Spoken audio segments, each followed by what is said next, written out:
Hello, ഇന്ന് രാവിലെ ഞാൻ ചോറിലേക്ക് കൊണ്ടുപോകാനായിട്ട് പരിപ്പ് കറി വയ്ക്കാമെന്ന് വിചാരിച്ചിട്ടായിരിക്കും ഞാനൊരു തക്കാളി, ഒരു സവാള, 250 ഗ്രാം പരിപ്പ്, 3 പച്ചമുളക് എടുത്തു കേട്ടോ. എന്നിട്ട് ഞാനത് നന്നായി തക്കാളിയും സവാളയൊക്കെ വാഷ് ചെയ്തതിന് ശേഷം തക്കാളിയും സവാളയും പച്ചമുളകും നീളത്തിൽ അരിഞ്ഞു വെച്ചു. പിന്നീട് ഞാൻ അതിലേക്ക് വേറൊരു മസാല കൂട്ടുണ്ടാക്കാം. കുറച്ച് ചുവന്നുള്ളി, വെളുത്തുള്ളി, പിന്നെ നമുക്ക് അതിലേക്ക് മുഴുവൻ മുളക്, കുറച്ച് പരിപ്പിനെ നമ്മളെടുക്കണ പരിപ്പിനെ ആവശ്യമുള്ളത്, പിന്നെ കുറച്ച് പെരിഞ്ചീരകമൊക്കെ എടുത്തിട്ട് ഞാൻ എല്ലാം കൂടിയിട്ട് ഇതൊരു മസാല കൂട്ട് നമുക്ക് പരിപ്പ് കറിയിലേക്ക് ഉണ്ടാക്കണം.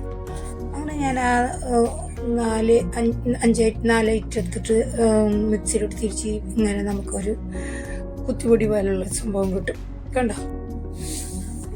അപ്പോൾ അത് നമ്മൾ ചട്ടി അടുപ്പത്ത് വെച്ച് വെളിച്ചെണ്ണ ഒഴിച്ച് നന്നായിട്ട് മൊരിഞ്ഞ് വരുമ്പോൾ കുക്കറിൽ വേവിച്ച് വെച്ച പരിപ്പിലേക്ക് നമുക്ക് ഒഴിച്ചു കൊടുക്കാം. നല്ല കൂട്ടുകറിയായിട്ട് നമുക്ക് കിട്ടും. ചപ്പാത്തിക്കായാലും ചോറിനായാലും നമുക്ക് കഴിക്കാൻ പറ്റണം നല്ലൊരു പരിപ്പ് കറിയായിട്ടത്. നല്ല ടേസ്റ്റ് ഉണ്ട് സംഭവം. നിങ്ങളതുപോലെയൊക്കെ ഒന്ന് ചെയ്ത് നോക്കട്ടോ. നല്ല കറിയായിട്ട് നമുക്ക് കിട്ടും.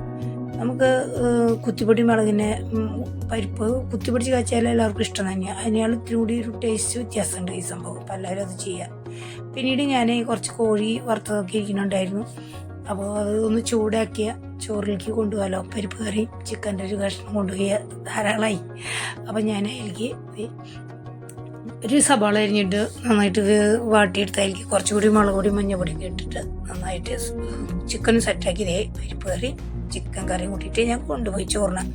പിന്നെ രാവിലെ ലിജോനെ ഞാൻ കുറച്ച് ദോശ ഉണ്ടാക്കാനായിട്ട് ദോശമാവ് ഉണ്ടാക്കി വെച്ചിട്ടുണ്ടായിരുന്നു. ഒരു ഗ്ലാസ് മാവ് കൊടുത്തോളൂ കേട്ടോ. ഒരു 5-6 ഉണ്ടാക്കാനായിട്ടുള്ള ദോശ ഉണ്ടാക്കാമല്ലോ. അപ്പം അങ്ങനെ അത് ലിജോനെ പരിപ്പ് കറി കൂട്ടി കഴിക്കാനായിട്ട് ഞാൻ കുറച്ചെടുത്തിട്ട് ഒരു 5-6 ദോശ ഉണ്ടാക്കി ലിജോനെ വെച്ചു. പിന്നീട് എൻ്റെ പാത്രത്തിലൊക്കെ ഞാൻ ചോറാക്കി ചിക്കനും പരിപ്പ് കറിയാക്കി. പിന്നീട് ഞാൻ കുളി കഴിഞ്ഞ് വന്ന് ജോസേട്ടൻ എന്നെ ജോലിക്ക് കൊണ്ടുവന്നാക്കി തന്നു കേട്ടോ. അപ്പം എല്ലാവർക്കും ബൈ.